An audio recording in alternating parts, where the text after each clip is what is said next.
Imagine waking up tomorrow as the richest human being who has ever lived. On paper, you are worth more than entire countries, nearly $1 trillion. The rockets you built land themselves back on Earth. The cars you built drive themselves down the highway.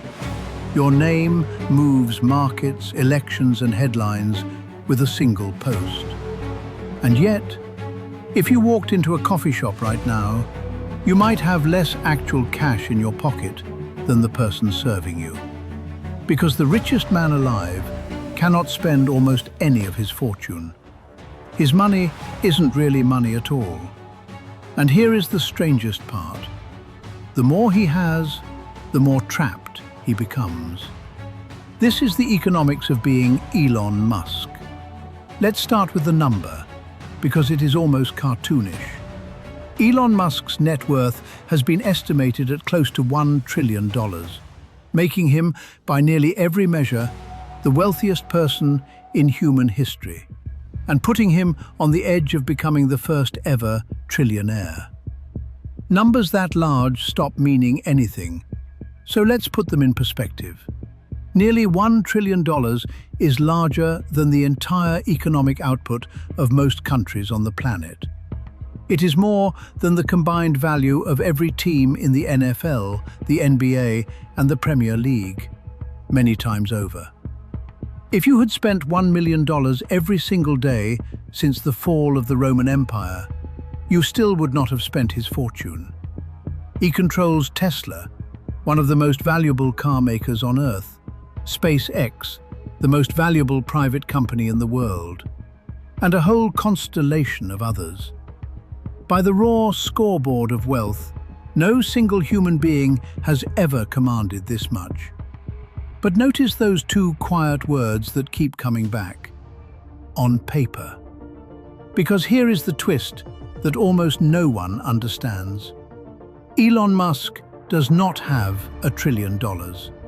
He has shares.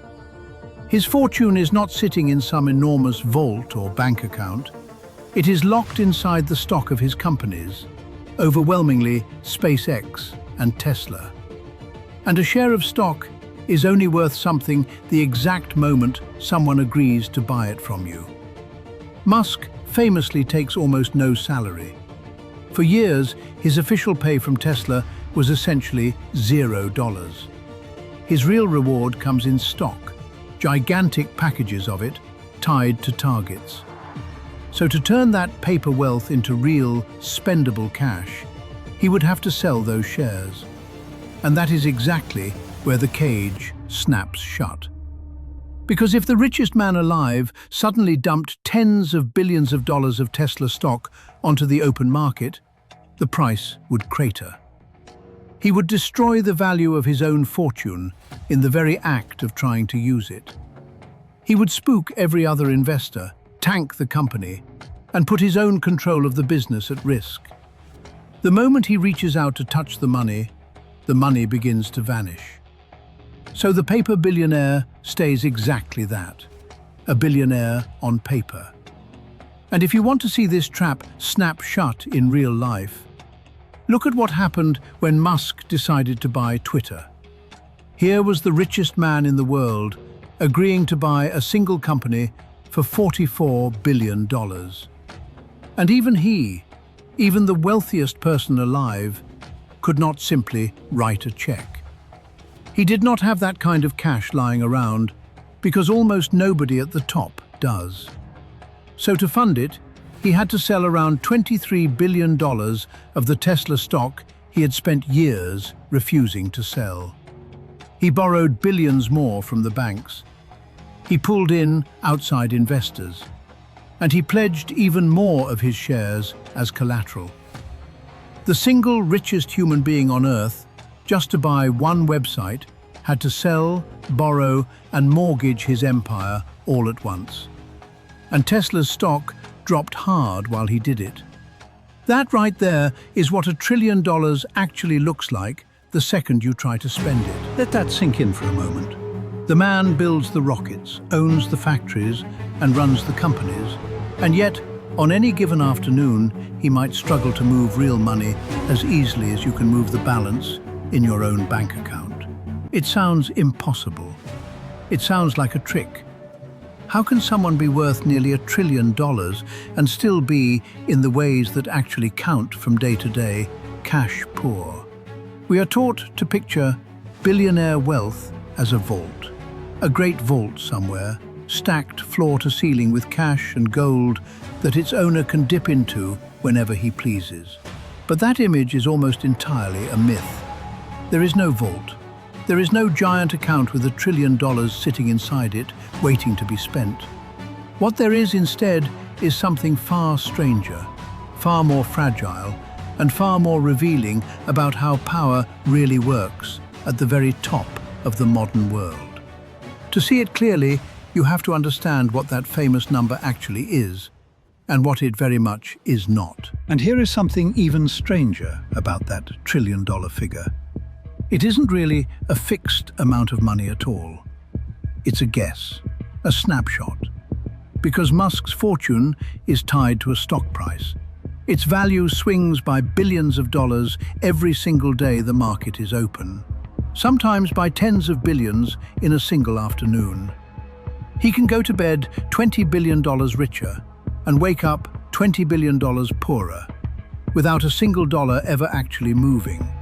In fact, in 2022, as Tesla's stock tumbled, Elon Musk lost an estimated $200 billion, the largest personal fortune ever wiped out in recorded history. 200 billion gone. Enough to make almost anyone else on Earth the richest person alive, evaporating off one man's net worth in a matter of months. And yet his actual lifestyle barely changed, because most of that lost money was never spendable in the first place. It was a number on a screen going down, just as it had been a number on a screen going up. That is the ghostly nature of billionaire wealth. It is enormous, real enough to make headlines, and yet it can appear and vanish like fog, because it was never sitting in a vault to begin with. So why not just sell a little quietly and cash out a comfortable few billion? Because at his level, there is no such thing as selling quietly. Every large share sale by a company's founder has to be disclosed to the public. The moment the world sees Elon Musk selling Tesla stock, investors start to panic. If the man who runs the company is cashing out, they wonder, what does he know that we don't? The price drops. And there is a deeper problem still. His shares are not just wealth, they are control. They are the votes that let him run his own companies. Sell too many, and he could lose command of the very empire that made him rich in the first place. And on top of all of it, the instant he sells, the government takes its cut.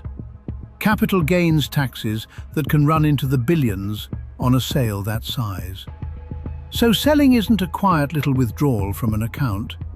It is a public event that shrinks his fortune, spooks his investors, threatens his control, and hands a small mountain to the taxman, all at the same time. Think about what that really means. The average person keeps most of what they own in cash, or in a bank account they can actually reach. The richest man alive keeps almost none of his that way. The man worth more than entire nations has, in pure spendable money, only a tiny fraction of what that giant number suggests. And here is the part that should change how you see the entire billionaire class. None of this is unique to Elon Musk. It is how almost all of them live. Jeff Bezos's wealth is mostly Amazon stock. Mark Zuckerberg's is mostly Meta stock. The Waltons, the Ambanis, the Arnauds, their fortunes are overwhelmingly shares in the companies they built or inherited, not cash in a checking account. The names at the very top of every rich list are, in a strange way, some of the most cash-poor, powerful people on the planet. Asset-rich beyond imagination, but far less liquid than you would ever expect. The trillion-dollar fortunes you read about are not swimming pools of gold coins. They are ownership, control, paper, power measured in shares. And the higher you climb, the truer it gets. Until you reach the very top, where the single richest human being alive quietly cannot spend the fortune that made him famous. So, how does a man worth nearly $1 trillion pay for his life without selling? He borrows. Instead of selling shares and paying taxes, Musk, like nearly every mega-billionaire, pledges his stock to the bank as collateral and takes out enormous loans against it.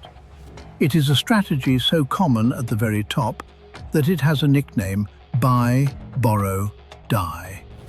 You buy assets. You borrow against them instead of selling. And you never actually cash out. It lets you spend without ever spending, but it comes with a leash.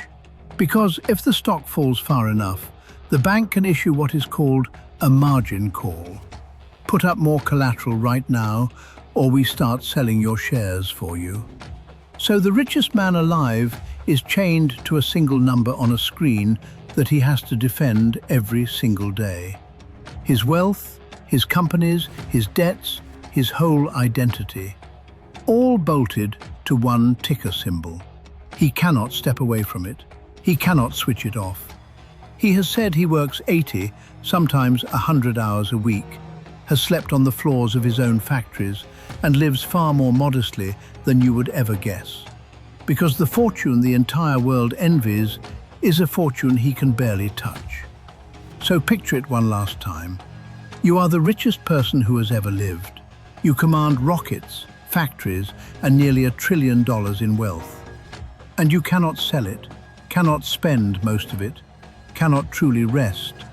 And you sit one bad quarter away from a margin call that could unravel all of it. You don't own a giant pile of money, you own a giant pile of pressure. The fortune does not set you free, it owns you. It is the same gilded cage we keep finding at the very top of the world, in every single one of these stories. A royal family that can't spend the crown estate, a prince who can't leave the kingdom, a pope who owns nothing at all. And now, the richest man in history, whose cage isn't built out of crowns or gold or marble. It is built out of stock certificates. And that is the strange, quiet lesson the richest man on earth teaches us. We tell ourselves that if we could just get enough money, enough success, enough power, we could finally relax and spend and be free. But the person standing at the very top, holding more than anyone in history, may have the least freedom of anyone in it. His money isn't spendable. His time isn't his own. His fortune is a scoreboard he can never actually cash out. Wealth without liquidity, power without peace, success without a single day of rest. The richest man alive, quietly living inside the most expensive trap ever built. If this changed the way you think about billionaires, do one simple thing: subscribe. Because once you understand how the money at the very top truly works, you start to see the truth hiding underneath all of it. The richest people on earth are often the ones who can touch their fortune the least.